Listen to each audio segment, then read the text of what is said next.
How do you feel when you wake up in the morning for work? How do you feel about your day when you call it a night and head to bed?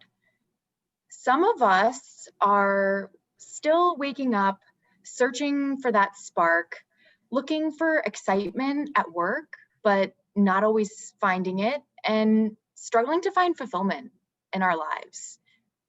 We all have the same desires. We want to feel like we belong, like we're part of a group, that we have esteem, like self-confidence and achievement. And we also want to feel like we are realizing our potential. In short, all of us want to wake up inspired and finish the day fulfilled. Many of us may fear that we won't be able to hit those desires, but those fears are counterproductive because we are now in a prime position to step back and reflect. Do we really want to spend our lives doing what we've been doing? Do we really want the kind of society, the kind of work, the kind of relationships that we've had? Are we fed up with feeling feckless and unmotivated in our lives? Changes are happening. There's a COVID vaccine, there's a new president, and relationships, work, society are anything but status quo. So now more than ever, we need new thinkers and new leaders. The calendar year flipping from 2020 to 2021 isn't some magical spell that is going to suddenly change things. We've seen that in the first couple of weeks alone. Only through our actions can we change our lives. So in order to wake up inspired and end the day fulfilled, the key and the solution is for each of us to develop an infinite mindset.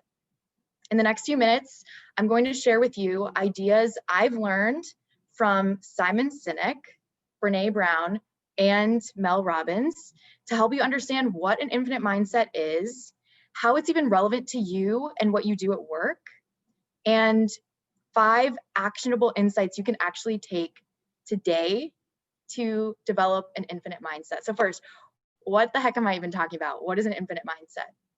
There once was this man named Dr. James Carse, and he would observe his children when they were playing at home.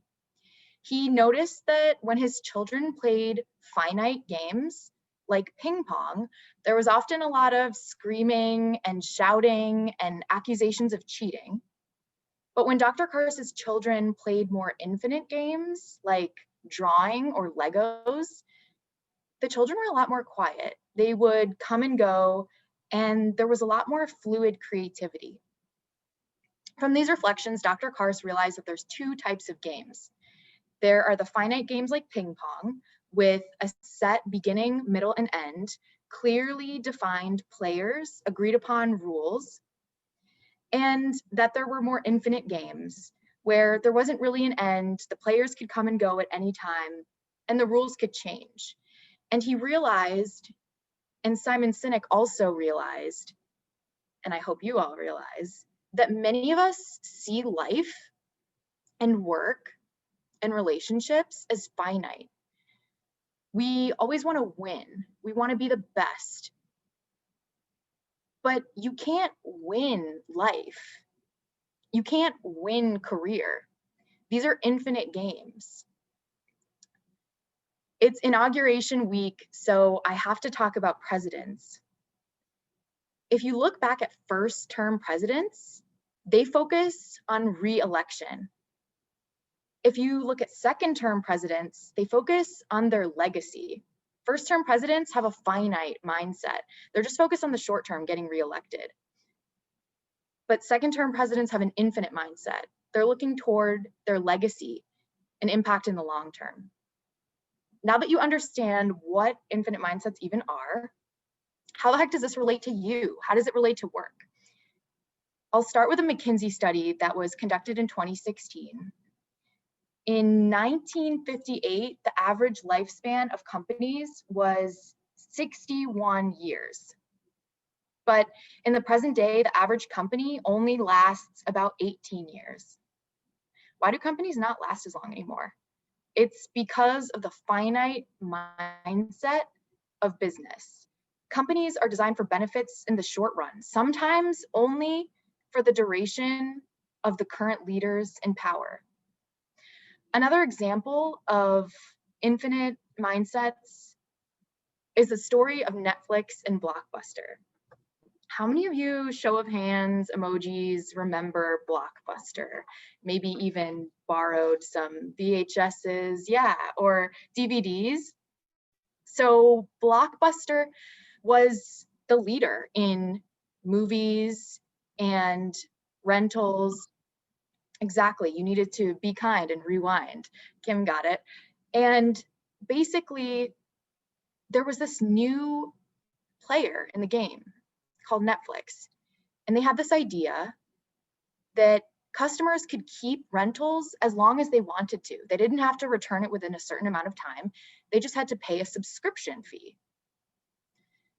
Blockbuster actually had the opportunity to merge and or acquire Netflix, but they said no, they weren't going to change their long-held models. We all know how Blockbuster is now. Quick side confession, I still have a Blockbuster gift card and I don't think I'll ever be able to use it, but that's because Blockbuster had a very finite mindset. And as we can see in business, the more infinite-minded the thinkers, the leaders, the company can be, the better. But having an infinite mindset isn't easy. As humans, we're naturally inclined to immediate solutions, quick wins, and seeing the world in terms of winners and losers. So win-lose mode, yeah, it can work for the short term, but it has consequences for companies, for organizations in the long run. I don't know about you all, but this starts to raise questions for me about our company, about our business development, sales. It's quite finite-minded. There are stack ranks, there are won deals, there are lost deals. You can succeed on your team, you can fail on your team. So this will be interesting to see how our leaders will move forward and lead. That maybe it's not about next quarter or the next election, but about setting up an organization to succeed beyond your role as a rep or a manager or your lifetime. Because ultimately, I don't know about you all, but I'm trying to contribute to something bigger than myself, provide for myself, provide for my family, and again, be inspired and fulfilled. You understand what infinite mindsets are. I talked a little bit about how it's relevant for work. So what are 5 actionable practices you can take that Simon Sinek has so kindly laid out for us? First thing is advancing any sort of just cause. A just cause is basically like a vision. It's something idealistic, optimistic, but it isn't always attainable. And that's important. The unachievable aspect of the just cause is important because it means you'll keep working on it, but so will the people who come after you. Second is building trusting teams. I was talking to a leader at Oracle this week, and this leader shared how one of the managers on his or her team has some sort of special sauce. That team is always engaged. At org meetings, they're always on video. In the stack rank, they are really starting to overtake the other teams. So what secret does that leader have that the others don't? And the advice that that leader shared is the same thing that Simon says for point number 2 about building trusting teams. The trick is to not obsess over the results, but instead obsess over creating teams that care about each other and use creativity to advance a cause. I think we've done that at Toastmasters. We don't focus on the results of our club. We focus on coming together as a group, being creative, and bringing each other up. A third technique you can do is to have a worthy rival. You are the only competitor in the infinite game because there's no winning, losing, but there are some rivals who are worthy of comparison. Every single one of us has people we're jealous of, people we compare ourselves to. And if you have a worthy rival, you can look at their strengths, compare them with your weaknesses, and try to bring yourself up even further and make yourself better. Number 4 is existential flexibility. Most leaders, according to Simon Sinek, will never actually have existential flexibility. It's the ability to make a profound 180-degree shift, to shift your cause. This is the Blockbuster Netflix scenario again. Blockbuster Toastmaster did not have existential flexibility. Maybe we all need to have existential flexibility with our society, with our careers, with our relationships. Finally, number 5 is the courage to lead. The infinite mindset is difficult, and a story of ice skaters can give an example. It seems like we all love ice skating when the Olympics come around, but don't really watch it much in between. But if you remember the last Olympic winner, she fell during her routine. But the only reason she won is because all the other ice skating competitors fell twice. So in that moment, it was just a matter of being the best person at that moment. Isn't that what our stack ranks are too? It's just a matter of being the best in that quarter, in that moment. But that's pretty finite, because in a finite game, your skills don't grow, your ego grows. But in an infinite mindset, an infinite-minded ice skater, an infinite-minded business development rep, an infinite-minded sales rep focuses on how to improve herself despite how she compares with the people around her. So even if you're the best ice skater in the rink, and even if you're the top rep in the stack rank, that you're always trying to beat yourself and continue to improve despite what everyone else is doing. In summary, the stakes are high. We want to belong, we want esteem, we want to hit our goals. But fearing that we can't do those things is counterproductive.